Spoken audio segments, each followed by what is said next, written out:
Comment automatiser le scraping et l'enrichissement à partir d'événements qui se déroulent sur différentes plateformes? Comment agglomérer les meilleurs outils du marché pour, mettre en place des workflows d'automatisation qui vous permettront de closer jusqu'à 4 000 clients? C'est ce qu'on va voir dans cet épisode de Vacarme numéro 2. Générique.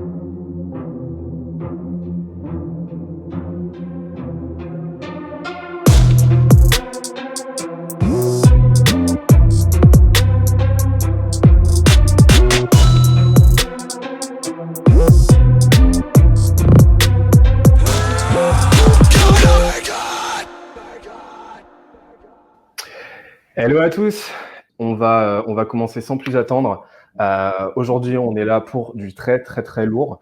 On reçoit Sonia, qu'on va laisser se présenter juste après. Elle est growth manager chez Gorgias et elle va nous expliquer comment elle a complètement automatisé la outbound chez eux à partir d'une pratique qui s'appelle l'event-based marketing et ce qui leur a permis en grande partie de closer la plupart de leurs 4000 clients à ce jour. Sonia, salut, comment vas-tu?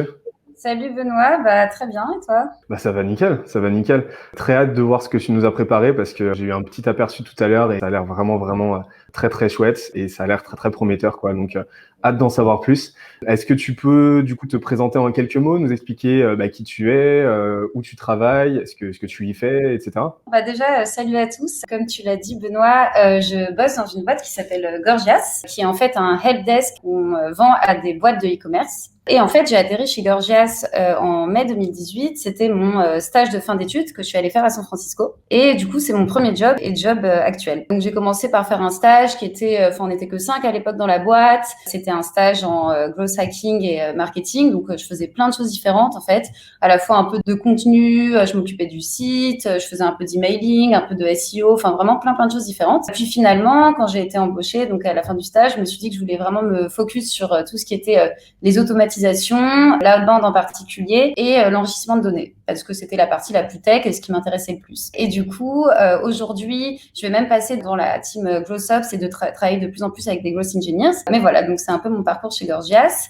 Et je suis rentrée en France il y a à peu près 1 an et maintenant on monte une team à Paris. Aujourd'hui Ok. dans la boîte on est environ 90, donc ça a bien grossi et on est passé Ouais. de donc 300 clients quand je suis arrivée et aujourd'hui on a fait x10 sur le nombre de clients, voire un peu plus, donc la boîte a bien grossi. Ok, super.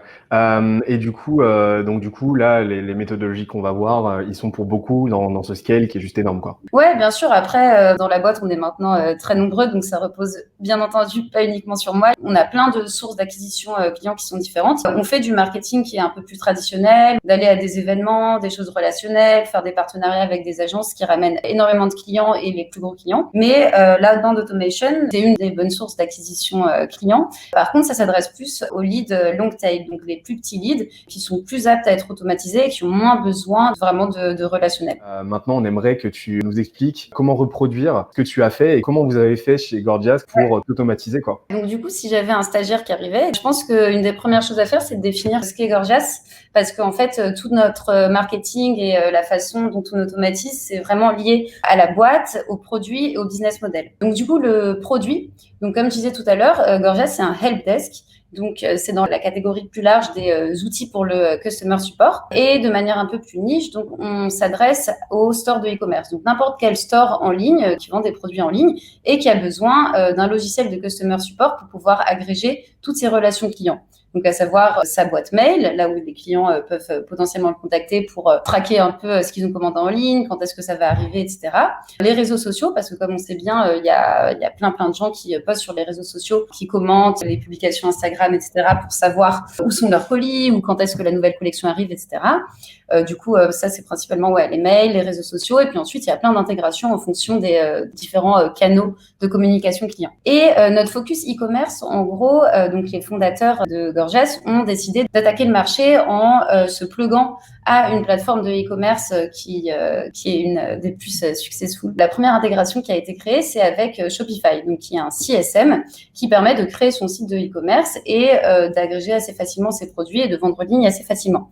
Et en fait, Gorgias se plug à Shopify, donc on a une très forte intégration Shopify, ce qui permet que des agents qui utilisent Gorgias pour faire leur support ont toutes les informations de Shopify qui arrivent dans le helpdesk. Donc c'est super pratique. Du coup, c'était le premier RAX de de développement. Et maintenant, nos développeurs ont shippé aussi l'intégration Magento. Donc maintenant, on s'adresse aussi au store Magento. Donc voilà pour la petite explication et ce qu'est Gorgias. Et dernière petite précision sur la boîte. Du coup, il y a aussi Guillaume Cabane qui nous a rejoint il y a 1 an et demi maintenant, qui travaille avec nous directement. Et du coup, ça m'a vraiment mis encore plus un pied dans le marketing super tech et les automatisations, le scrapping, etc. Tous ces growth hacks qu'on connaît et dont il parle assez souvent d'ailleurs dans d'autres podcasts. Du coup, il y a plein d'idées, bien entendu, qui sont pas du tout de moi, qui sont de toute la team, ou bien des idées de Guillaume qui a répliqué une certaine technique pour le marketing chez Gorgias aussi. Et donc, du coup, une des premières choses dont je voulais parler, c'est la notion un peu de event-based marketing. Donc, pour faire un peu d'introduction, quand j'ai commencé à faire de l'outbound, donc l'outbound, c'est vraiment l'emailing, en gros, et un peu de LinkedIn Outreach, et on essaye de le faire le plus personnalisé possible. Avant, ce qui se passait, et ça marchait plutôt bien, en fait, on essayait de contacter la bonne personne avec le bon discours. Donc, c'est un peu classique, un peu obvious. Donc, nous, notre CRM, c'est HubSpot. Donc, on utilise HubSpot pour stocker de la donnée. Et on partait d'un constat qui est OK. Donc, disons, pour simplifier la chose, on essaye de targeter tous les stores de e-commerce et spécifiquement ceux qui utilisent Shopify. Donc, je vais aller voir qui sont les stores de e-commerce qui utilisent Shopify. Donc, pour savoir quelle tech est utilisée par quel store, on peut faire soit du custom scrapping, donc du scrapping en inspectant le code source et de voir s'il y a une référence dans le code source d'un site à Shopify, donc ce qui peut être un peu complexe, ou bien on peut utiliser, si on a un peu de budget, on peut utiliser des outils du type BuildWiz ou Datanyze qui, eux, fournissent des listes de tous les stores qui ont Shopify. Et comment font ces outils ? Eux-mêmes font du custom scrapping.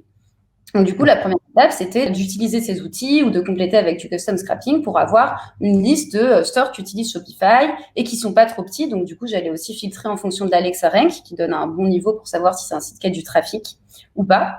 Et une fois que j'avais cette liste, donc j'avais une liste account-based de plein d'accounts que je pouvais targeter. Une fois que j'avais ça, j'allais passer cette liste dans un outil pour trouver des contacts dans la compagnie. Donc, par exemple, Clearbit Reveal, qui permet de trouver des contacts dans une compagnie. Et du coup, je me retrouvais non pas avec juste une liste de compagnies, mais une liste de compagnies avec des contacts associés. Sachant que quand on utilise l'API de Clearbit, on peut faire des filtres, on peut dire à l'API, OK, je te donne en input un domaine, tu me ressors des contacts, mais je mets un filtre, donc ce qu'on appelle un query parameter quand on utilise une API et un endpoint pour ne ressortir que, par exemple, les contacts qui sont un Customer Support Manager ou un Marketing Manager. Parce que, bien sûr, je veux pas spécialement aller parler aux stagiaires ou à quelqu'un qui est pas concerné. Donc, du coup, là, je me retrouve avec des domaines et des contacts et surtout des contacts bien targetés. Et donc, dernière étape, je mets ce CSV dans une campagne d'outbound, rien de plus classique pour le moment. Et on a un discours assez précis qui dit « Coucou, j'ai vu que vous utilisiez Shopify. Toi, tu es le Customer Support Manager dans telle boîte de e-commerce. Est-ce que vous connaissez Gorgias ? On se plug super bien à Shopify. » Et du coup, on faisait donc du custom scrapping qui était lié à des traits donc sur les compagnies ou les contacts, et on était capable d'envoyer des mails et ensuite ça crée des deals parce que les gens bouquent des démos, etc. Et en fait, on s'est rendu compte que c'était bien de contacter la bonne personne avec le bon discours, mais qu'il y avait peut-être une dimension de temps qui pouvait être assez intéressante. Et du coup, on s'est dit, pourquoi pas contacter la bonne personne avec le bon discours, mais cette fois-ci au bon moment. Et en fait, le bon moment, donc ce qu'on appelle des buying intents, des signaux d'achat, et c'est pour ça qu'en interne, on appelle ça un petit peu le event-based marketing, donc rajouter cette dimension de temps afin de pouvoir contacter la bonne personne au bon moment. Et du coup, au lieu de dire à quelqu'un, vous utilisez Shopify, est-ce que vous connaissez Gorgias ? On peut lui dire, vous utilisez Shopify, je viens de voir que vous n'utilisez plus Zendesk, qui est par exemple un concurrent de Gorgias, et que en plus vous êtes à la recherche d'un Customer Support Manager. Donc là, il y a 2 buying intents, donc vient d'arrêter d'utiliser une tech concurrente et vient de poster sur son site web une offre pour embaucher un Customer Support Manager. Donc c'est super intéressant. Il y a 2 événements de ce type-là. C'est vraiment peut-être le bon moment d'utiliser Gorgias parce que la personne va sûrement vouloir revoir sa stack support. Un autre exemple que je voulais vous donner, qui est assez intéressant entre statique, donc before, EBM et dynamique, after, une fois qu'on a mis en place toute cette stack de signaux et de buying intents. Par exemple, quelque chose que je faisais, c'était d'aller scraper le response time messenger sur Facebook pour avoir de la donnée en plus, donc un peu plus de granularité.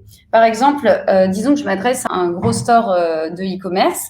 Donc, ce store de e-commerce, il a une page Facebook, bien entendu, et les gens le contactent sur Messenger. Des clients potentiels vont lui dire bonjour, j'ai acheté des chaussures sur votre site en ligne, je les ai toujours pas trouvées. Et du coup, sur Messenger, les agents de support vont répondre. Et en fait, ce qu'on a sur Facebook, il y a un response time Messenger qui peut être within a few minutes, within a day, etc. Donc, le temps que prend une page Facebook à répondre aux gens qui le contactent via Messenger. Du coup, ça, c'est quelque chose qu'on peut scraper en faisant un login sur Facebook et ensuite en inspectant le code source et on peut retourner cette information. Et du coup, une campagne statique que je faisais à l'époque, donc Response Time Messenger, donc cette campagne-là, c'était de dire donc bonjour, vous utilisez Shopify et je suis allée voir sur votre page Facebook, vous mettez 3 jours à répondre à vos clients. Vous pourriez peut-être faire mieux et en utilisant Gorgias, sachant qu'avec Gorgias, on peut intégrer son Facebook Messenger, vous pourriez en fait répondre beaucoup plus vite. Donc ça, c'était assez intéressant et cette campagne, elle marchait bien. Et on l'a passé de manière dynamique. Donc, ce que je fais, c'est que je refais le même scrapping tous les 3 mois pour les mêmes sites. Et je vais envoyer un signal si, par exemple, un site avant mettait quelques minutes à répondre et que maintenant il met 3 jours. Je vais lui dire, il y a 3 mois, vous répondiez à vos clients super rapidement et maintenant vous êtes un peu moins bon qu'avant. Peut-être que vous avez plus de clients, donc c'est beaucoup plus difficile de gérer son customer support. Et si vous utilisez Gorgias, vous reviendrez à vos performances d'avant. Donc, c'est en ça que c'est super intéressant de faire la chose de manière dynamique. C'est vraiment voir une différence et avoir exactement le bon discours pour être le plus custom possible. Ce que tu fais, c'est que c'est un petit peu comme si tu avais une infinité de petites mains qui vont surveiller un peu ce qui se passe dans ton audience pour capter des signaux, en fait, des événements. Donc, l'évolution du temps de réponse sur les pages, un changement de techno ou quoi, pour ensuite, en fonction de ces évolutions-là, déclencher un événement spécifique, donc l'envoi d'un email spécifique avec les bonnes personnalisations, etc. Et ça, c'est quelque chose que tu as complètement automatisé, en fait. Ouais, exactement. C'est super bien résumé. En fait, je pourrais avoir une horde de business développeurs à qui je dis regarde tous ces sites et regarde s'il y a un changement. Comme tu dis, ils peuvent aller sur la page About du site pour voir s'il y a une nouvelle offre de job. Ils peuvent regarder s'il y avait le widget donc en bas à droite de Zendesk sur leur site et que 3 jours après, il n'y est plus. Ils peuvent aller regarder plein de choses comme ça. Donc, le Response Time Messenger, le nombre de followers qu'ils ont sur Instagram, des choses comme ça. Et d'essayer de voir s'il y a une différence notable au jour 1 et au jour 7. Et si c'est le cas, d'envoyer un signal. Et en effet, au lieu de faire ça avec une horde de business développeurs, en fait, c'est que des scripts et donc ça peut être plus ou moins simple, mais plein de scripts qui tournent en même temps et qui nous envoient pas mal de signaux. Donc c'est pas une horde de business développeurs, mais c'est juste de l'automatisation derrière. Donc je rentrerai un peu dans les détails juste après. Et du coup, comment tu fais? C'est quoi la techno que tu utilises pour identifier quand une boîte arrête d'utiliser une techno spécifique? Peut-être que tu vas en parler juste après. Ouais, je vais en parler, mais pour répondre rapidement, c'est un peu ce que j'ai dit tout à l'heure, au même titre que quand j'ai voulu enrichir HubSpot avec les boîtes qui utilisent Shopify. De la même manière, je peux faire la même chose avec toutes les boîtes qui utilisent un de nos concurrents. Donc, ça peut être soit du custom scrapping, ou de la même manière, on inspecte le code source et on voit que la personne utilise Zendesk. Comment on le sait? Parce qu'en fait, par exemple, donc Zendesk ou n'importe quel concurrent, parce qu'on est plein sur le marché. En général, quand quelqu'un utilise un live chat, Gorgias a aussi une fonctionnalité live chat. En fait, le petit chat en bas à droite que vous voyez sur les stores de e-commerce, c'est un mélange de HTML et de CSS. Et du coup, c'est du snippet de code qui est intégré à la page source. Donc, si je clique droit, inspecte sur un store qui a un live chat, on va pouvoir accéder à ce snippet de code et voir que la personne utilise ce live chat. Et du coup, en faisant la comparaison en jour J et au jour J plus 7, si entre-temps la personne a arrêté d'utiliser ce live chat, on va savoir. Il suffit juste de stocker la donnée quelque part et de comparer jour J et jour 7, par exemple. Donc, en faisant ça, soit moi, j'ai d'utiliser des tools qui donnent l'information directement. Donc, ça peut être Datanyze, BuildWiz, StoreLeads. Il y a plein de tools que je détaillerai un petit peu plus après. Ok. De toute façon, on va voir toute la stack d'outils. On va la décortiquer ensemble. On va voir comment tu les articules. Donc, ne vous inquiétez pas. On va tout voir et tout sera listé. En tout cas, tout sera affiché à l'écran. Voilà. D'ailleurs, petite question. Est-ce que déjà tu utilises ces navigateurs? Et j'ai ma petite idée de la réponse. Est-ce que le filtre sur ces navigateurs qui va sourcer la techno, est-ce que c'est un filtre intéressant? Est-ce que c'est un outil intéressant? Sales Navigator, LinkedIn Sales Navigator? Ouais, exactement. Ouais, ouais. Je l'utilise pas encore, mais c'était un peu dans mes plans pour améliorer la recherche de contacts. Mais du coup, là, il y a rien à voir avec LinkedIn. Enfin, c'est vraiment aller sur des sites et inspecter le code source et voir si on est capable de détecter une certaine techno dans laquelle on est intéressé. Ok, ok, ouais, ouais, carrément. Et d'ailleurs, justement, c'est un très, très, très bon exemple de tout ce qu'on peut faire sans passer nécessairement par LinkedIn, parce que nous les premiers, hein, on passe quasiment systématiquement par LinkedIn, qui est une excellente source de data, mais il y a énormément d'autres modus operandi. Et c'est une source de données incroyable pour tout ce qui est scrapping de contacts. Mais là, j'en suis à la phase scrapping d'infos sur des compagnies. Du coup, on n'en est pas encore au stade de passer de compagnie à contact. Donc là, c'est vraiment regarder ce qui se passe sur les sites des boîtes qu'on target potentiellement, sur leurs réseaux sociaux, sur Facebook, sur Instagram, etc. Et du coup, je vais peut-être passer à la slide d'après pour vous dire un peu plus tous les signaux qu'on a pu construire jusqu'à présent. Donc, quelque chose d'assez classique, c'est de savoir si quelqu'un a visité notre site. Donc ça, il y a plein de gens qui le font. Du coup, c'est un signal qui est très fort parce qu'un lead qui a potentiellement visité notre site, on a envie de le retargeter. Pour savoir qui a visité notre site, on utilise un mélange de Clearbit Reveal, donc j'y reviendrai un petit peu, qui permet de tourner une adresse IP en un nom de domaine. On utilise aussi Albacross, qui permet un peu de faire la même chose, mais qui a un coverage sur des adresses IP plus européennes, alors que Clearbit Reveal est plus sur les États-Unis. Donc ça, c'est un signal qui marche super bien. Donc, j'ai mis quelques exemples. On a une vingtaine ou 25 qui tournent un peu tous les jours. Mais par exemple, comme je le disais tout à l'heure, quelqu'un qui vient d'arrêter d'utiliser l'un de nos concurrents, c'est hyper intéressant parce qu'ils sont sûrement dans le bon mood pour tester une autre solution. Donc, Tech Dropped Competitor, c'est un des signaux qui marche super bien aussi. Et comme je le disais, donc ça peut se faire soit en custom scrapping, soit en utilisant d'autres outils. Par exemple, Zoom Info, donc c'est quelque chose que j'utilise entre autres pour ça, a des alertes où en fait on peut souscrire à des alertes de Zoom Info qui envoient donc des alertes mail qu'après on peut retransformer en payload de JSON, etc. Mais en tout cas, il y a un système d'alerte. Après, on en fait ce qu'on veut pour dire, tous les jours, je sais que tel store qui a Shopify vient d'arrêter d'utiliser tel concurrent ou tel concurrent ou tel concurrent. Ensuite, par exemple, spike in tech spend. Donc, je vais aller regarder. Ça, c'est de la donnée qui peut être publique en utilisant un outil qui s'appelle Storeleads, par exemple. Donc, ça, c'est très focus e-commerce. Donc, de savoir que, par exemple, un store de e-commerce dépensait $200 par mois dans toutes les applications qu'elle utilise et 3 mois plus tard, ce même store dépense maintenant $1,000 par mois. Donc, potentiellement, ce store, il a fait une levée de fonds ou du moins, il est très tech savvy. Donc, il est avide de plein d'outils. Donc, c'est peut-être le bon moment de lui proposer Gorgias aussi. Parce que s'il a acheté plein d'applications ou d'outils différents, ça peut être le bon moment. Spike in Instagram followers, ça j'en ai parlé tout à l'heure. Un store qui passe de 1000 followers Instagram à 30 000, il y a peut-être un boom. Donc c'est peut-être aussi le bon moment de leur dire, est-ce que vous avez plus de clients? Est-ce que vous avez besoin d'un logiciel de customer support? Comment on sait ça? Aller scraper via du custom scrapping le nombre de followers sur Instagram. Donc, c'est toujours de la même manière, inspecter le code source et prendre la donnée qui correspond à la bonne classe du site qu'on inspecte, ou bien en utilisant des outils qui donnent la donnée directement. Donc, New Job Posting Detected, j'en ai parlé. Donc, aller inspecter les pages carrière des sites, ou bien avec mes collègues, on a construit 2 scrappers pour scraper, par exemple, Upwork ou Indeed. D'ailleurs, c'est pas moi qui l'ai fait, c'est un de mes collègues qui s'appelle Redon. Scraper, voilà. Donc, ce qui se passe sur Upwork et sur Indeed, et ensuite regarder si on a ce store dans la base de données, donc s'il est dans notre target, et si oui, générer un signal. Pareil, on va mettre des filtres. Je veux pas savoir toutes les offres potentielles qui sont sur Upwork, mais je veux savoir les gens qui embauchent un Customer Support Manager, parce que s'ils ont quelqu'un de nouveau dans leur équipe, peut-être qu'ils vont utiliser un nouveau software, donc on va leur proposer Gorgias. Donc de la même manière, negative review left on competitor, donc je vais aller voir sur le Shopify App Store si tel site de e-commerce, il a potentiellement laissé une mauvaise review sur un de nos concurrents. Du coup, ils sont pas contents de leur solution actuelle.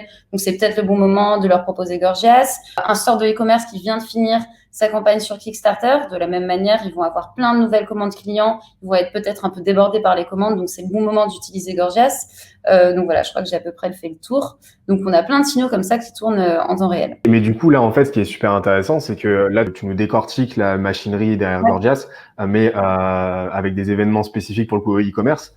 Mais ça, c'est une logique qui pourrait se dupliquer à n'importe quelle typologie de business B2B avec différents events custom. C'est-à-dire que, par exemple, je suis une boîte qui accompagne les entreprises dans leur levée de fonds, par exemple. Je vais pouvoir aller capter différents signaux, par exemple, une inscription sur Crunchbase, une mise à jour d'une page Crunchbase, etc. Je dis n'importe quoi, mais c'est pour montrer que vraiment, cette logique, elle peut se transposer à n'importe quel contexte et n'importe quel marché, en fait. Ouais, bah oui, exactement, en effet. Enfin, là, c'est super lié. C'est pour ça que j'ai précisé ce qu'était Gorgias au début et notre business plan, parce que tout ça est super lié aux produits. Et du coup, les événements qu'on détecte du style Kickstarter, campagne starting, c'est hyper lié à notre produit parce qu'en plus, on a une intégration avec Kickstarter. Donc, voilà. Mais ça peut se répliquer à plein d'autres secteurs. Il faut juste adapter le signal au produit. Le seul truc qui peut être un peu embêtant, par exemple, nous, enfin, c'est très pratique parce que Gorgias, entre autres, il y a un live chat et nos concurrents, donc entre autres, ce sont des live chats. Et le live chat, c'est facile à scraper parce que, comme je disais, c'est un snippet de code. En revanche, si on vend une solution qui est pas forcément inscrite dans le code source, ça va être beaucoup plus difficile à scraper. Il y aura beaucoup moins de données sur BuildTwiz, Datanyze et tous ces tools qui permettent de savoir quel site utilise quel deck. Donc là, on a de la chance pour ça, par exemple. Ok. L'objectif, c'est de mettre en place de façon contextuelle des événements qui vont fonctionner, qui vont coller au marché qu'on adresse, et avec justement les éléments de contexte qui font sens, quoi, forcément. Ouais. Ce signal-là, la New Job Posting Detected, celui-là, il n'y a pas besoin d'être un helpdesk pour le mettre en place. Tu peux travailler dans n'importe quelle boîte et te dire, c'est intéressant de savoir qu'une boîte recrute, en fait. Parce que potentiellement, si elle recrute, elle a du budget, donc on va pouvoir lui vendre quelque chose. Du coup, après, je voulais vous montrer, peut-être, j'ai pris 2 exemples de signaux, histoire d'aller un peu plus dans le concret. Donc, par exemple, le signal dont j'ai pas mal parlé, la New Job Posting Detected. Donc, l'idée, c'est d'aller voir si tel store de e-commerce embauche un Customer Support Manager, par exemple. Donc, on a un script qui regarde un peu ce qui se passe sur Upwork pour voir s'il y a des gens qui embauchent d'autres personnes. Donc, je vais essayer de l'appliquer à quelque chose d'autre que mon cas. Comme ça, les gens peuvent potentiellement se reconnaître. Mettons, vous bossez dans une boîte du type Mailchimp qui permet d'automatiser l'envoi de newsletter. Et du coup, vous seriez intéressé pour savoir qui recrute un Digital Marketing Manager Focus Newsletter. Super intéressant parce que si la personne embauche ça, potentiellement, ils vont vouloir utiliser Mailchimp. Du coup, ça peut être pas mal de regarder ce qui se passe sur Indeed, Upwork, pour les Français, Welcome to the Jungle, Azerty-Job, etc., pour savoir ce qui se passe d'un point de vue recrutement pour ce job en particulier. Et en fait, donc ce qu'on a fait, c'est donc la première étape, c'est de détecter en effet les plateformes des job postings sur lesquelles les leads sont présents. Donc nous, par exemple, avec Shopify, on sait qu'il y a plein de gens qui embauchent des agents de support sur Upwork. Donc on est allé se concentrer sur Upwork. Et ensuite, donc pour faire du custom scrapping, donc il y a un format qui s'appelle le format RSS qui permet d'inspecter le code source en ordonnant par nouveauté. Et donc, en fait, il suffit de faire view page source, inspect, et on a donc ça qui se transforme en du HTML. Donc, c'est assez facile à scraper. Et ensuite, il faut définir une sorte de trigger quotidien et ne garder que ceux dont la publication date est aujourd'hui. Comme ça, on a l'aspect dynamique. Et du coup, je peux vous montrer un petit peu comment ça marche dans les faits. Donc, par exemple, nous, on a nos stacks sur AWS. Donc là, on a le signal New Job Posting Detected. Donc, c'est un script qui fait ça, qui inspecte le code source, etc. Donc, si je le teste, donc en gros, il y a un trigger qui est quotidien. Mais si je clique sur test, ça va forcer le trigger. Donc, mettons, je clique sur test. Et qu'est-ce qui se passe, vu que je vous ai dit que tout était relié à segment? Dans segment, on a les événements qui vont arriver. Et du coup, donc là, une signal New Job Posting Detected qui est en train de tourner. Donc là, on est en train de scraper Upwork. Et qu'est-ce qui se passe dans segment? On a de la donnée qui arrive.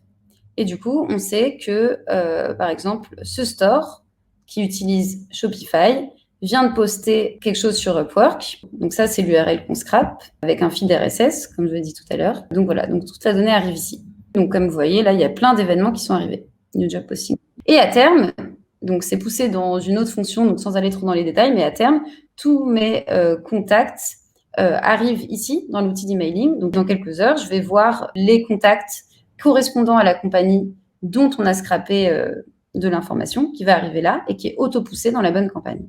Et après, du coup, les campagnes tournent, et les gens reçoivent des mails et potentiellement bookent une démo. Ok. Et tu relis tout ça avec Zapier, c'est ça, principalement? Ouais, alors, donc la première étape, on peut tout faire avec Zapier. À terme, nous, donc, comme je disais tout à l'heure, on a industrialisé le truc en faisant des cloud functions, mais ça pourrait marcher comme Zapier. En fait, Zapier, c'est des tâches, faire ça, après faire ça, après faire ça, et du coup, c'est une sorte d'envoi de post request d'un outil vers l'autre, d'une tâche vers l'autre. Et nous, en l'occurrence, on utilise des cloud functions en chaîne qui envoient de la donnée d'une fonction à l'autre jusqu'au truc final. Ok, ouais. D'accord. Donc là, vous avez industrialisé le truc aussi en cloud pour que pour le coup ce soit plus scalable. Mais Ouais. potentiellement, on pourrait s'en sortir avec un Zapier, avec un Integromat, etc. Ouais, bien sûr. Bah là, Donc je suis allée un n'importe peu quel. dans le côté compliqué, industrialisation. Mais comme je disais tout à l'heure, de base, on faisait tout en utilisant Zapier. Et bien sûr, ça pourrait être Integromat ou Tray ou n'importe quel autre outil. Enfin, moi, j'ai quand même une grosse préférence pour Zapier. Même pour des raisons de sauver des coûts, on a mis en Cloud Function parce que ça coûte moins cher que d'avoir plein de tâches Zapier. Après, s'il s'agissait de commencer, et comme nous, on l'a fait au début, je conseillerais carrément de le faire sur Zapier. Bah, c'est ça qui est super intéressant, c'est que depuis tout à l'heure, en fait, les usages que tu décris, en fait, c'est des choses qu'on pourrait, pour le coup, reproduire. Alors, sûrement à une échelle moindre, parce que là, on a vu le nombre d'emails que tu as envoyé depuis Reply, c'est juste monstrueux. Mais c'est quelque chose qu'on pourrait automatiser à 80%, en fait, avec du no-code pur et dur, quoi. Et c'est ça qui est Ouais. hyper intéressant. Après, je vais en faire des choses plus complexes. En fait, moi, pourquoi je suis passée de Zapier des Cloud Functions? Parce que j'utilisais Zapier en faisant des posts et des get requests. J'utilisais même dans Zapier, on peut mettre une tâche code by Zapier et mettre un peu de Python dans Zapier. Et au bout d'un moment, le Zap devenait tellement compliqué que je me disais, bah, en fait, c'est une fonction en tant que telle. Donc, je profite plus du fait que Zapier a plein d'intégrations. Donc, autant en faire une Cloud Function et potentiellement travailler dessus avec des développeurs, donc des growth engineers qu'on a en interne. Mais sinon, bien sûr qu'on peut laisser tout dans Zapier. Donc, par exemple, un autre signal que nous, on a en tête, c'est d'aller regarder sur le Shopify App Store, mais ça peut être sur n'importe quel réseau social, si un store a potentiellement laissé une mauvaise review sur l'un de nos concurrents, parce que c'est assez intéressant pour leur dire, OK, bah, vous n'êtes pas content de telle solution, je vous propose la nôtre. Du coup, ça fonctionne de la même manière en custom scrapping, donc inspecter le code source et du coup scraper le bon endroit du code source et ensuite envoyer donc une post request, un JSON. Donc là, j'ai mis un petit exemple, ça arrive sur Zapier. Donc mettons, on a la payload en JSON qui arrive sur Zapier, donc de savoir que telle compagnie a laissé une mauvaise review sur tel concurrent et on peut même scraper le contenu de la review. Et je poste ça sur une URL dans Zapier. Donc en prenant la première étape, catch hook, qui va donner une URL sur laquelle on va poster toute cette donnée en JSON. Du coup, la donnée arrive ici. Et une deuxième étape, toute simple, c'est de faire, par exemple, un message sur Slack pour la team sales pour savoir qu'un lead a laissé une one-star review sur tel concurrent sur la plateforme G2. Et du coup, on peut avoir le nom de domaine qui arrive. Donc là, j'ai mis HubSpot URL pour que les sales cliquent directement. Et puis, ça allait envoyer un message à la main, par exemple. J'ai mis en petit bonus Monkey Learn. Pourquoi? Monkey Learn, c'est un tool que j'aime vraiment bien parce que déjà, ils ont une API qui est très facile à utiliser. Donc, en fait, Monkey Learn, ça permet de faire de l'intent detection. Donc, on lui donne du contenu, une phrase par exemple, et il retourne quelque chose, une classification. Et dans l'exemple de ce signal, je peux lui donner du contenu, donc la review qui a été scrappée, et Monkey Learn va me retourner si c'est positif ou négatif. Et du coup, en filtrant sur la réponse de Monkey Learn, seulement si négatif, envoyer la donnée au reste de la stack. C'est ça, mais en fait, Monkey Learn, c'est un outil de NLP, donc de Natural Language Processing, qui va analyser la sémantique d'un incrément, donc d'une phrase, d'un paragraphe ou quoi, qui va déterminer du coup si ça remplit certaines conditions et qui du coup, c'est un peu comme un méga filtre Zapier en fait, mais Exactement. avec de l'intelligence artificielle et des algos derrière. Et donc là, en fait, là, c'est un exemple d'event-based que tu as réalisé avec finalement deux étapes, donc vraiment quelque chose de très très simple que n'importe qui peut mettre en place, quoi. Ouais, alors la première étape, elle est un peu plus complexe parce que c'est encore une fois du scrapping de review sur G2, par exemple. Donc, faut savoir faire un petit peu de scrapping ou bien le déléguer. En fait, il y a plein de gens qui savent faire du scrapping et qui peuvent faire un petit script. En tout cas, la deuxième étape est très simple. Donc, catch hook, donc catcher la donnée et la poster quelque part. Ouais. C'est ça. Et derrière, ça, on peut l'envoyer vers son CRM, etc. Donc, l'idée, en fait, c'est que avec un Zapier, on va pouvoir mettre en place une boucle d'automatisation parce qu'avec Zapier, souvent les gens ont tendance à croire que on peut mettre qu'une étape d'entrée, une étape de sortie, mais on peut mettre autant d'étapes qu'on veut.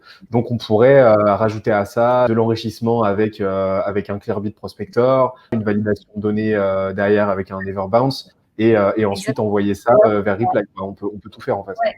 Et puis aussi, on pourrait imaginer d'autres scénarios du style, mettons, on veut faire 2 chemins différents, l'un complètement automatisé et l'un, on veut que finalement ce soit nos sales qui vont de manière très custom écrire un mail à la main. Du coup, en fonction de différents critères, par exemple, si c'est une très grosse boîte, on ne veut pas que ce soit 100% automatisé. Du coup, là, je pourrais faire dans Zapier, il y a la possibilité de faire des paths. Donc, pass A, ce serait OK, c'est un gros store, donc du coup, j'envoie une alerte Slack.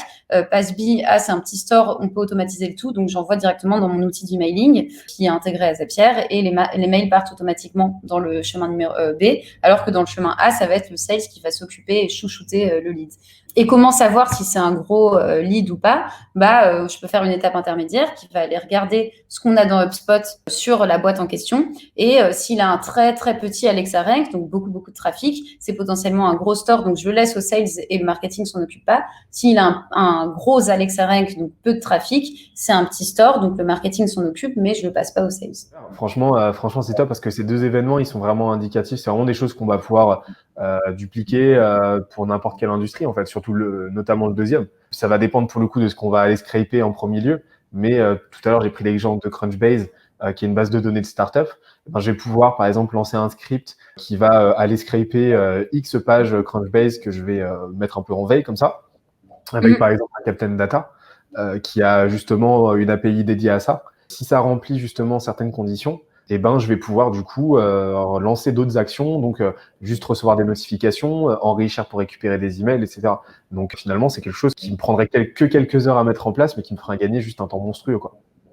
Et du coup, tout ça peut arriver dans une campagne d'emailing. Et en fait, ce qui est pas mal, c'est que grâce aux signaux, on a de la donnée scrappée des signaux. Et du coup, on peut inclure plein de custom paramètres au sein d'un copywriting d'email. Donc, first name, donc ça vient de la recherche de contact. I came across your review. Donc, your review, c'est un lien. Et derrière, ça va être un lien personnalisé qui les renvoie sur leur revue en question qu'on a scrappé. Donc, chaque lien est différent pour chaque prospect. Of app name, donc ça c'est donc par exemple s'ils ont laissé une mauvaise review sur un concurrent, app name va se transformer en nom du concurrent. Donc ça aussi c'est un custom parameter qui va se remplir en fonction des données qui arrivent dans l'outil d'emailing. App review content, donc là entre guillemets on leur cite ce qu'ils ont mis. App review rating, ils ont peut-être donné 1 étoile sur 5, donc pareil, on leur cite ce qu'ils ont mis. Et en fait, on fait comme si on était nous-mêmes allés sur le Shopify App Store, regarder les mauvaises reviews, regarder qui l'avait posté et avait écrit un mail à la main, sauf que tout est automatisé grâce aux custom parameters. Donc, c'est assez important d'avoir un outil d'emailing qui a des custom parameters qui peuvent être auto-remplis par des propriétés, et ces propriétés, elles sont auto-remplies par ce qu'on scrape grâce aux signaux. Et ce qui est assez cool, c'est que du coup, il y a bien sûr, quand on fait de l'outbound, on sait, il y a des réponses un peu de gens énervés, et on comprend complètement, et d'autres de gens qui sont assez sympas. Et du coup, parfois, je me retrouve avec des réponses comme ça. I hardly get such a well-timed. Donc, c'est cool parce qu'il y a la notion de temps là qui a été comprise. Well-timed, well-targeted email with very, very accurate content as well. Donc, j'avoue, quand j'ai reçu ça, j'étais super contente. Gorgeous as a product sounds interesting. Donc là, j'imagine que cette personne, elle a pu booker une démo. Et en fait, pour vous donner un chiffre un peu plus concret, entre ce que je disais au début, là, les campagnes d'outbound qui étaient très custom mais statiques, VS les campagnes d'outbound qui sont event-based, donc avec le buying intense, on a réussi à faire x4 sur le taux de démo booked.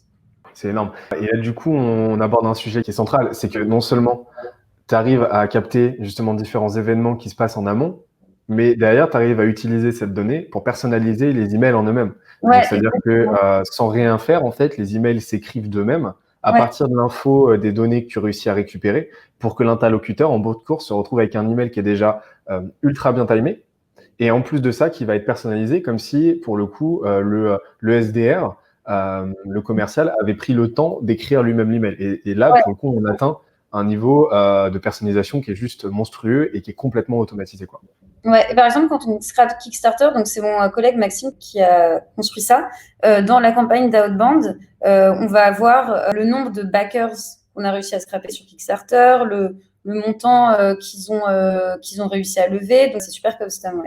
Génial. Et pour le coup, là, on voit justement l'intérêt d'utiliser des variables de personnalisation.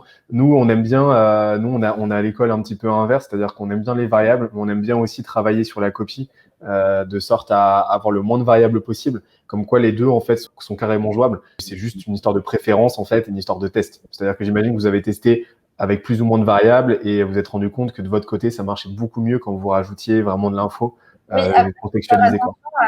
à pas que ça fasse non plus justement trop robotisé, C'est ça. coucou, j'ai scrappé votre site et je sais tout ce qui se passe chez vous parce que moi, quand je reçois un mail comme ça me fait aussi un peu peur. Donc oui, il Ouais. y a un mix entre un copywriting custom, mais en même temps qui soit pas trop intrusif, quoi. On Exactement. est- Bah, on est- l'objectif, c'est que ce soit le plus humain possible. Donc, si c'est pour balancer de la data exacte, etc., et que ça fasse un peu creepy, que ça fasse un petit peu bizarre ou très robotisé, comme tu l'as dit, ça devient contre-productif pour le coup. Par exemple, parfois, le buying intent, il se suffit à lui-même. Il n'y a pas besoin de dire vous avez fait ce buying intent. Par exemple, quelqu'un qui vient de visiter notre site, on n'a peut-être pas besoin de lui dire coucou, je viens de voir que tu as visité notre site, mais juste le retargeter parce qu'on sait qu'il a visité le site, sans forcément l'inclure dans la copie, quoi. Ok, ouais. Et du coup, là, tu as fait x4 sur le taux de démo avec Ouais. justement cette approche-là par rapport à une approche plus classique, c'est ça? Elle consistait à quoi cette approche? Bah, l'approche plus classique, c'est celle dont je parlais au début, qui était de faire des campagnes super personnalisées, mais où il n'y avait pas la notion de temps, donc il n'y avait pas le event. Donc de dire par exemple, vous utilisez tel concurrent, est-ce que vous connaissez Gorgias? VS, vous venez d'arrêter d'utiliser un de nos concurrents, est-ce que c'est le bon moment pour utiliser Gorgias? Donc voilà, les campagnes avec ce buying intent, un signal, un event, enfin, en tout cas pour les meilleurs signaux, c'est x4 VS les campagnes où j'allais mettre un CSV dans une campagne en particulier, mais qui était déjà un peu custom. Ok, donc là, on voit vraiment, vraiment l'impact fondamental du timing en outbound, quoi. Yes. Ok. Ouais, peut-être je vais revenir rapidement sur la stack parce qu'il y a aussi des questions là-dessus. Donc Carrément. là, on a tous les signaux. Donc il pourrait en avoir 3 au début, un seul ou plein, quoi. Donc plein de signaux différents. J'envoie tout sur segment. Donc comme vous avez vu tout à l'heure avec mon petit partage d'écran où on voyait les arriver sur segment. Ensuite, j'envoie tout ça dans une fonction qui s'appelle le waterfall. Donc je vais en parler un petit peu. En fait, le waterfall, c'est une fonction qu'on a développée en interne qui permet de trouver des contacts dans les compagnies. On l'a appelé waterfall parce qu'on utilise pas mal d'API en chaîne pour trouver des contacts dans les compagnies.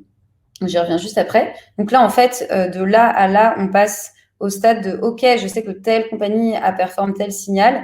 Et là, c'est je sais que telle compagnie ou bosse tel contact avec cette adresse mail a performé tel signal. Donc là, on arrive à un degré d'enrichissement encore plus. Et enfin, l'output, ça peut être plein de choses différentes, hein. Ça peut être donc poussé dans une campagne d'emailing, moi dont je m'occupe là, la outbound. Ça peut être faire des Facebook ads sur les adresses mail qui ont été scrapées par le waterfall. Ça peut être faire des Slack alerts pour nos sales. Ça peut être faire du LinkedIn outreach. Là, on peut rajouter genre Phantom Buster ou Captain Data pour automatiser le LinkedIn outreach. Ça peut être faire une automated voicemails parce que on peut aussi faire de l'enregistrement de données et trouver le téléphone de la personne et ensuite faire des voicemails automatisés. Ça, j'utilise un outil qui s'appelle Slide Broadcast qui est directement intégré avec Zapier. Donc, c'est assez simple à mettre en place aussi. Ok. Et les téléphones, tu les récupères avec quoi? Avec Lusha, mais du coup, donc ça, c'est Ok. dans le cadre des États-Unis. Je fais pas ça pour les boîtes françaises parce que nos targets sont principalement aux États-Unis. Ok, mais dans l'absolu, en fait, ça pourrait se faire en français. Après, l'importance du coup de la GDPR ferait que pour une cible française, il faudrait utiliser le numéro de téléphone professionnel et pas le Oui, personnel. ouais, c'est C'est là ça. que ça peut être un peu compliqué, quoi. Ouais, mais Lusha, je fais retourner que des numéros de téléphone pro, histoire de ne pas être trop intrusif non plus. Exactement. Et donc, du coup, là, pour résumer sur la trame, en fait, en première étape, tu as les différents signaux. Donc là, on en a 3, mais en fait, tu as les 8 signaux qu'on a définis tout à l'heure. Tout est aggloméré ensuite par segments. Donc, c'est là, en gros, que tu agrèges toute la data et tous les différents signaux. Et c'est là que tu peux traquer tout ça, faire de la stat, analyser, et ainsi de suite. Et ensuite, en fonction de ce qui va en ressortir de cette analyse, tu vas utiliser le waterfall, qui va être un outil d'enrichissement, en fait, un protocole d'enrichissement qui va mettre en synergie plusieurs outils d'enrichissement distincts, donc Lusha, Hunter, Drop Ouais, Contact, etc., qu'on verra tout à l'heure, hein, on va les montrer, et ouais, qui vont te permettre de récupérer énormément d'informations, parce que forcément, ils vont pas avoir tous le même degré d'efficacité, ils vont pas être tous ouais. opérants sur toutes les cibles. Et là, pour le coup, tu mets tous les inputs en commun, quoi.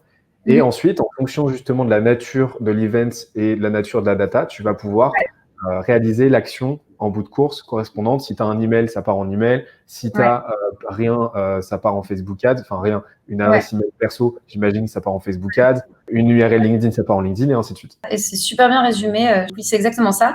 Et j'ai mis de post request en post request parce que nous, on fonctionne de manière industrielle avec des cloud functions qui s'envoient de la donnée et du coup du JSON. Mais on pourrait très bien imaginer seulement un ou deux signaux qui envoient à Zapier. Zapier a une étape qui permet de trouver au moins un contact dans la compagnie. Et la dernière étape du Zap serait de envoyer sur l'outil d'emailing en remplissant automatiquement les custom properties et à la fin, l'outil d'emailing envoie le mail de manière automatique. Et est-ce que tu approches cette dernière étape de façon séquentielle parfois? Genre, tu vas faire du multicanal ou d'abord tu envoies une invitation à LinkedIn et ensuite tu passes par de l'emailing, ou alors c'est vraiment un point de contact, un canal par input de data? Ouais, bah, c'est justement ce à quoi on essaie de réfléchir un peu en ce moment. Pour le moment, tout part dans des mails, sauf si c'est vraiment des très gros stores. Je vais faire une Slack alerte. On a quand même des SDR qui travaillent chez Gorgias, donc je vais leur faire une Slack alerte et eux, ils s'en occupent et ils en font ce qu'ils veulent. Après, les ads, elles tournent parallèlement, donc sur à peu près la même audience. Le LinkedIn Outreach, alors moi personnellement, pour avoir un petit peu moins de volume sur LinkedIn, parce qu'on sait que les cookies ils expirent super vite, même en utilisant un autre tool du style Captain Data ou Phantom Buster. Donc là, je filtre un peu. Donc LinkedIn Outreach, ça va être quand quelqu'un ouvre 4-5 fois l'email. Là, ça part dans du LinkedIn Outreach. Et ça, je le sais parce que avec Reply.io, il y a un événement email opened qui est récupérable dans Zapier. C'est intégré. Et du coup, si email opened 5 fois, trigger Phantom Buster pour le LinkedIn Outreach. Donc voilà, ça c'est de manière assez globale, mais on peut imaginer plein de scénarios différents. Ok, top. Donc là, oui, parce que forcément, tu as que l'embarras du choix avec toute la data que tu récupères, tu peux vraiment t'amuser. Je vais faire juste un petit focus sur le waterfall, parce que Ouais, c'est un des trucs sur lesquels j'ai pas mal bossé récemment. Donc le waterfall, carrément. en fait, c'est un script en cascade qui d'abord, d'ailleurs, au début, je l'avais fait dans Zapier. Et finalement, encore une fois, on en a fait un truc un peu plus industrialisé en Cloud Function, mais qui permet de trouver des contacts dans les compagnies en utilisant plein de vendors différents. Donc encore une fois, là, c'est vrai que on a un bon budget pour le marketing qui fait que je peux utiliser plein de tools, mais on pourrait en utiliser qu'un seul ou deux ou trois juste pour augmenter un peu le coverage. Au début, j'utilisais que Clearbit Prospector qui me retournait un certain coverage. Donc, mettons, si à Clearbit Prospector, je lui donne une compagnie, j'avais 30% de chance qu'il me retourne un contact qui a un rôle qui m'intéresse. On s'est dit, avec la team, c'est peut-être un peu bête parce qu'on pourrait utiliser Hunter en plus de Clearbit et avec une logique, si not found par Clearbit, regardez ce que Hunter est capable de donner. Et en fait, petit à petit, augmenter le coverage et de passer de, je dis un peu des chiffres au hasard, mais de 30% à 70% en mettant plein d'outils en chaîne. Donc aujourd'hui, dans le Waterfall, donc j'utilise plein de vendors différents, j'en ai 6 ou 7. Du coup, il y a Clearbit Prospector, Hunter, pour les Français, il y a Drop Contact, Evercontact, donc qui sont deux boîtes françaises qui sont dans mon script aussi. Et du coup, donc les deux guidelines que j'essaie de suivre quand je vais ajouter un nouveau vendor à ce script, c'est premièrement avoir une API exploitable. Comme ça, je peux l'intégrer au script et aussi, si c'était dans Zapier, je pourrais l'intégrer dans Zapier parce qu'avec Zapier, on peut faire des posts et des get requests. Donc, c'est super important qu'il y ait une API exploitable. Comme ça, j'ai pas besoin de me connecter sur la plateforme et de télécharger un CSV, etc. Ça peut se faire tout seul. Et quand même, une petite notion de GDPR compliancy, en particulier pour les stores français.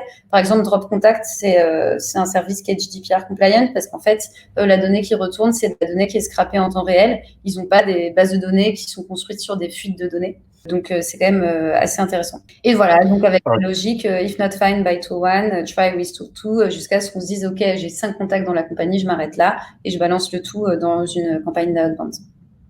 Ok, donc là, en gros, c'est exactement comme si tu avais, encore une fois, des petites mains qui allaient se connecter sur Hunter, qui testent d'enrichir, de récupérer les emails avec Hunter. Pour ceux pour qui les contacts pour qui ça marche pas, ils récupèrent ça, ils vont chez Rocket Reach. Quand ça marche pas, ils vont chez Clearbit et ainsi de suite. Et ils descendent en fait la cascade comme ça pour avoir in fine un maximum de data, quoi. Ouais, c'est ça. Et globalement, tu pourrais me dire à peu près quelle proportion de contacts tu arrives à enrichir avec de l'email valide, avec cette waterfall? Ouais, sachant que la dernière étape du waterfall, c'est j'utilise Mailgun, mais ça pourrait être Neverbounce ou n'importe quel tool pour checker que c'est une adresse mail qui va pas bouncer, pour mettre un peu plus de sécurité et éviter d'être spammy. Pour le coverage, bah, ça dépend vraiment de la taille de la boîte. Je crois qu'on tourne à peu près autour de aujourd'hui 50%. On est capable, si en input j'ai un nom de domaine, j'ai à peu près une chance sur deux de trouver des contacts. Après, ça dépend vraiment. Pour les grosses boîtes, bien sûr, il y a plus de données qui sont sur le web. Et en ajoutant un vendors, le but, c'est d'aller grappiller un peu des petits pourcents parce que plus de volume, là, ça fait plus d'emails envoyés, donc plus de leads. Donc aujourd'hui, à peu près 50%, je dirais. Ok, d'accord, c'est ce qui est très très bon, quoi. Et pour les 50 autres pourcents, en général, tu retrouves un autre data input ou, 50%, si j'ai pas d'adresse mail, bah, on peut avoir la LinkedIn URL et automatiser du LinkedIn Outreach, par exemple. Ouais, ok, d'accord. Donc 80% du temps, je tire le chiffre de mon chapeau, mais tu trouves une data exploitable, quoi. Ouais, j'ai pas exactement tous les chiffres en tête, mais on est à peu près dans ces eaux-là. Ok, ça marche. Franchement, l'idée en fait est brillante parce que forcément les outils vont pas être performants dans tous les contextes, sur toutes les audiences, etc. Et donc les faire travailler en synergie, c'est super intéressant, c'est super smart parce que ça permet de tirer le meilleur parti de chacun d'eux, quoi. Ouais, carrément. Et bah, il y a le côté, en fait, moi, du coup, mon job au quotidien, ça va être monitorer la stack, voir les bugs qu'on a. Et donc, ça va être plus un taf de bosser avec les Gloss Engineers en créant des issues sur GitHub, etc. C'est vraiment un travail de monitoring ou bien d'aller créer des nouveaux signaux pour enrichir ce qui se passe vraiment en amont. Mais du coup, mon travail, il a évolué de quelque chose d'assez manuel où j'allais télécharger des CSV d'un outil à l'autre à en fait quelque chose de complètement dynamique et beaucoup plus technique. Parce que les tools sont tous intégrés les uns aux autres. Ouais, exactement. Et du coup, pourquoi ce choix d'outils? Parce qu'il y en a beaucoup d'autres, hein. Par exemple, nous, on utilise Call CRM, c'est notre chouchou. Pourquoi le choix de ces outils? Pourquoi avoir mis que ceux-là? Pourquoi ne pas en avoir mis d'autres, etc. Il y a eu des critères en fait dans le choix de ces outils précisément ou Bah, pour le waterfall en particulier, donc là j'en ai mis un peu au hasard. Parmi ceux-là, il y en a, il y en a d'autres qu'on utilise, d'autres qu'on n'utilise pas et tout. Le choix des outils, ils sont ordonnés et choisis en fonction du coût par API, du coverage qu'on peut avoir et de si ça donne des mails qui vont pas bouncer. C'est un peu un mélange de tout ça, quoi.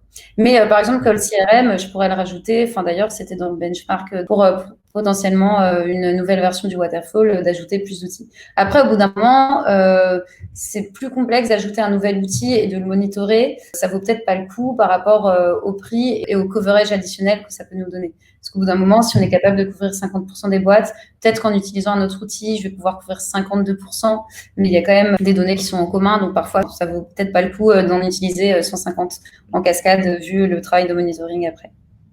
c'est ça, on va éviter au maximum la redondance. Et donc là, pour le coup, tu as déjà bien couvert le truc. Et c'est sûr qu'une de vos métriques clés, ça va être le coût d'acquisition. Donc forcément, faut pas que la stack non plus vienne faire exploser ce coût d'acquisition, quoi. Ouais, carrément. Et du coup, Trop pour bien. revenir un peu sur les outils, bah là, j'ai mis une petite toolbox. Donc, on en utilise plein chez Gorgias. On est tous assez friands d'outils, mais bon, j'ai mis un petit peu les principaux que j'ai en tête. Du coup, ceux qui sont à gauche, par exemple, Datanyze, BuildTwiz ou StoreLeads. Wapalizer, je n'utilise pas encore, mais j'en ai entendu plein de bonnes choses, donc pourquoi pas bientôt. Donc ça, Pas c'est mal, hein, on voit pas les heures, ouais. ouais. Et donc ça, c'est plus pour, par exemple, tous les signaux, pour savoir tech added, tech dropped, que ce soit donc voir les mouvements sur les tech added par rapport à nos concurrents. Donc ça, donc Datanyze et tout peuvent donner de l'info là-dessus. StoreLead, c'est super bien, mais c'est très focus e-commerce. Ensuite, pour ce qui est l'automatisation, donc là, j'ai mis donc Zapier, bien sûr. Donc, on utilise Segment pour la donnée. Ensuite, pour le scrapping, donc soit faire des scripts en custom ou bien il y a des super bons tools français en plus qui le font, donc Captain Data ou Phantom Buster. Ensuite, nous, on stocke notre donnée sur HubSpot pour avoir une bonne base de données des deals et des leads.